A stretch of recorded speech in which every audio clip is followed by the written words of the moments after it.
হিংসার মধ্যে বেড়ে দেবে, হিংসা বিদ্বেষের মধ্যে বেড়ে দেবে। হ্যাঁ, যে আল্লাহ তাআলা আলেমদেরকে কইছে সর্বপ্রথম জান্নাতি, আবার আল্লাহ তাআলা আলেমদের ব্যাপারে বলছে সর্বপ্রথম জাহান্নামী। কিন্তু মাঝে দিয়ে আপনারা ফাঁকা, কারা? আপনারা ফাঁকা, একুলো নাই ওকুলো নাই। কারা? তারা আপনারা। জান্নাতে গেলে একটা গন্তব্যস্থান, জাহান্নামেও গেলে একটা গন্তব্যস্থান, কিন্তু আপনাদের স্থান কোনটা? আসেনি? নাই, কষ্ট নিয়েন না, কথা বুঝাইবার জন্য বলছি। তো এটা হলো আপনাদের প্রভাব বাক্য যে আলেমরা কি করে অন্যায় বেশি করে আলেমরে জাহান্নামে যাইবে, অনেকে তো আলেমদেরকে দিয়ে হাজারি দিবে, আলেমদেরকে দিয়ে তো আবার জান্নাত ধরবে। এটা কেন বলি? আলেমরা জানে এই কথা, আলেমরা আবার মানেও। আমি একটা গুনাহ করছি, আবার কিছুক্ষণ পর আস্তাগফিরুল্লাহ, আমি এটা জানি, আমি তওবা করে নিলাম, কিন্তু কি হয়ে গেলাম? শুধরাই নিলাম। কিন্তু আপনার অন্যায়টা আপনি কিভাবে শুধরাইবেন? কিন্তু আপনি তো এটা জানেন না। কথা ঠিক কি ঠিক কিনা? কথা ঠিক কি ঠিক কিনা? এই কারণে দেখবেন বাবা মার সন্তান যদি অন্যায় করে, দুই ভাই কুস্তি লাগছে, নিজের গাড়ে এমন জোরসে ধরা একটা দেয় আর কি, কোষ করে এমন ধরে, এমন করে ধরে আসতে, আর ওয়ারে এমন করে ধরে তো শোনাইয়া দেয়, দেয়নি দেয়নি, নিজের গাড়ে আসতে দেয় আর ওয়ারে জোরসে মারে। এই কারণে আল্লাহ তাআলা আলেমদেরকে কাল কিয়ামতের ময়দানে এমন পর্দার আড়ালে নিয়ে মাফ করে দিবেন। এইটাও তো আছে হাদিসে, এইটাও হাদিসে আছে, কিন্তু আপনাদের ব্যাপারে তো নেই, আসেনি? নাই।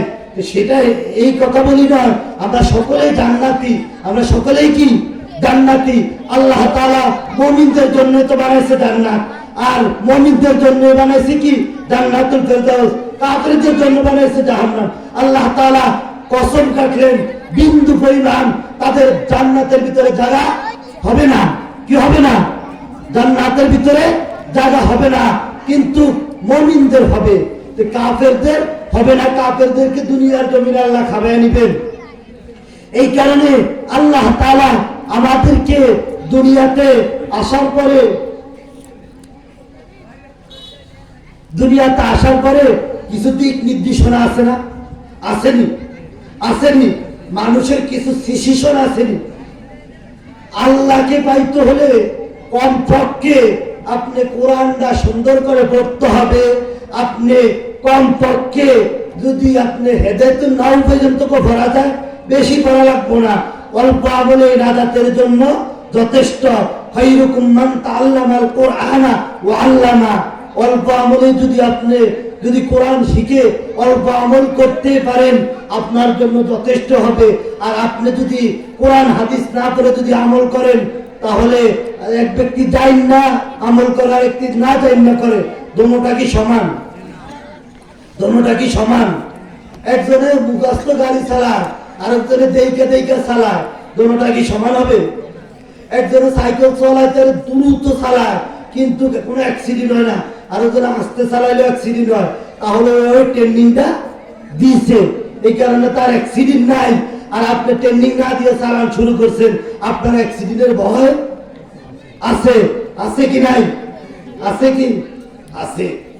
তো ভাই, এই কারণে আমরা সকলে কবরের যাত্রী। কিসের যাত্রী? আমরা সকলে কিসের যাত্রী? কবরের যাত্রী। কিন্তু আমরা সকলে ভাই ভাই, আমরা সকলে কি? আমরা সকলে আপনজন। আমাদের ভিতরে দ্বন্দ্ব থাকবে, হিংসা বিদ্বেষ থাকবে, আমাদের ভিতরে অনেক কিছু থাকবে। থাকার পরে আমরা এক জায়গায় গেলে সব কি একসাথ। ঠিক আছে না? ঠিক আছে না? আমাদেরকে কিছুদিন আগে 12 হুমকি দিয়েছে না? আমরা মুসলমান সবাই একাত্রিত হয়ে বলছি, নারে তাকবীরের ধ্বনি দিচ্ছি না? আমাদের নারে তাকবীরের ধ্বনিতে তাদের বাতিলের মসনদ চূর্ণাচারের মতন হয়ে যাইতেছে, টলমলের মতো চলতেছে।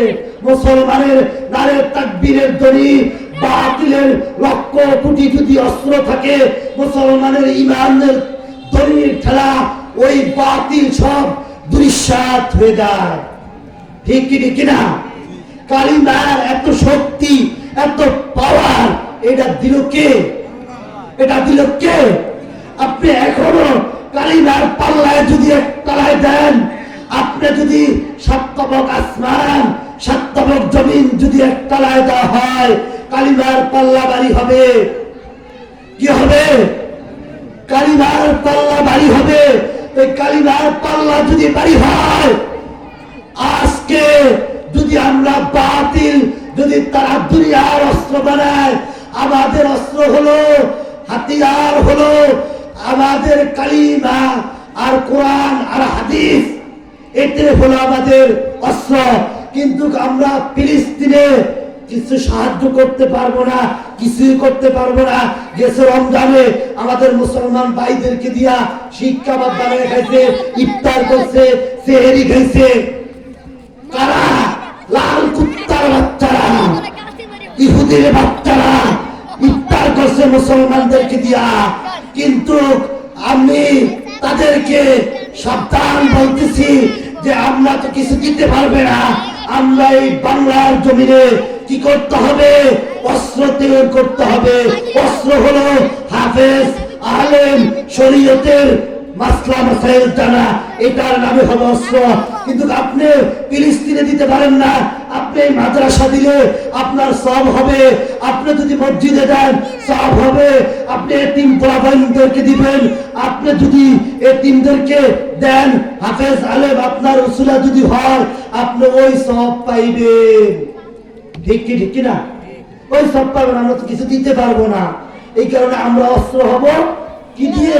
নারে তাকবীরের ধ্বনি দিয়ে। কি দিয়ে? নারে তাকবীরের ধ্বনি দিয়ে। আল্লাহ রাসূল অন্য এক হাদিসের ভিতরে বলেন, হাউদিয়া মাসিরাতু শাহরিন মাউহু আবিয়াদু মিনাল লাবান ওয়ালিয়াহুহু আতিয়াবু মিনাল মিসকি ওয়া কিয়াজানুহু কানুজুমিস সামাই মান শারিবা মিনহু।